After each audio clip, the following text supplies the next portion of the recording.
मोगवान शान warm water और गीला टॉवल ले आया और कहता है कि तुम्हारे सोने से पहले मैं तुम्हारी बॉडी को वाइप करने वाला हूँ।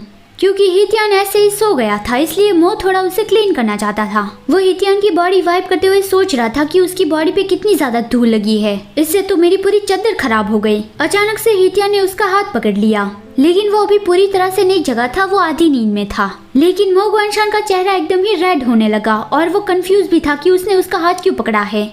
हितियान उसका हाथ नीचे ले जाने लगा कि तुम जो भी छूना चाहते हो मैं वो तुम्हें सब कुछ छूने दूंगा। मोगवान शान जोर से चिल्लाता है कि नहीं रुको। फिर सुबह हितियान जाग गया था लेकिन वो अब भी सो रहा हो वैसा दिखाता है और वो धीरे धीरे करके मोगवान शान के पास आने लगा। मो कहता है मैं जानता हूँ कि तुम जाग रहे हो तो ज्यादा आवाज मत करो, शांति से सोने दो। और ये क्या है, वहाँ रब करना बंद करो। दूसरी ओर जानी कुछ विचारों में खोया हुआ था। ज़ैंगशी उसके पास आ गया तो तब भी उसे पता नहीं चला और उसे देख के वो फ्लिंच हो गया। ज़ैंगशी कहता है क्या तुम्हें कल रात ठीक से नींद नहीं आई थी, तुम थोड़े सुस्त लग रहे हो। जानी कहता है सच में, शायद मेरी मॉम के साथ मैंने कल रात बहुत देर तक बातें की थी इसलिए।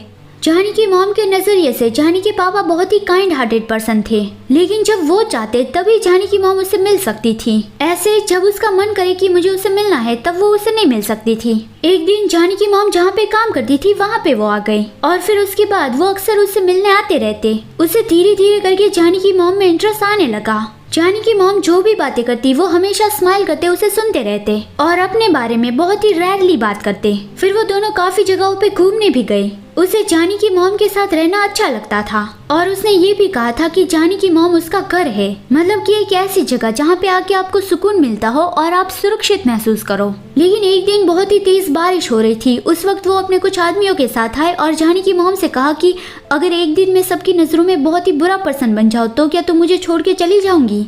तो यही बात जानी के दिमाग में बार बार घूम रही है और वो इसी बात से परेशान है। ज़ैंगशी उसे पूछता है कि क्या हुआ। जानी कहता है ज़ैंगशी चाहे कुछ भी हो कभी भी मुझे छोड़कर मत जाना। जानी के पापा ने जब जानी की मॉम से पूछा था कि अगर मैं सबकी नजरों में बुरा पर्सन बन जाऊँ तो क्या तुम मुझे छोड़ के चली जाऊंगी, जानी की मॉम ने उसे गले लगाया और कहा कि नहीं। और फिर उसी रात ही वो लव मेक करते हैं। लेकिन सुबह जानी के पापा बाहर जा रहे थे। उसने कहा कि मैं कुछ वक्त के लिए बाहर जा रहा हूँ, तब तक मेरा इंतजार करना और वापस आने के बाद मैं तुमसे शादी करूंगा। उस बात को याद करके जानी की मॉम रोने लगी। वो अपने आंसू वाइप करती है और जानी की ओर देखती है। जानी ज़ैंगशी के कंधे पे सर रख के सो गया था। यहाँ पे दूसरी ओर मोगवान शान खाना खाने बैठ गया था, लेकिन हितियान के हाथ पे चोट लगी है तो वो उससे अपनी मदद के लिए बुलाता है। और उसकी मॉम ने भी कहा कि गुआन शान तुम हितियान की मदद क्यों नहीं कर रहे हो, तो फिर मो उसकी मदद करने चला गया। स्पेशल ट्रीटमेंट लेकर हितियान तो बहुत ही खुश हो रहा था, लेकिन मो कहता है मुंह बंद रखो अपना। फिर मोगवान शान की मॉम जब काम पे जा रही थी तब हितियान उसे मॉम कह के बुलाता है तो मोगवान शान उसे पीछे से पिंच करता है।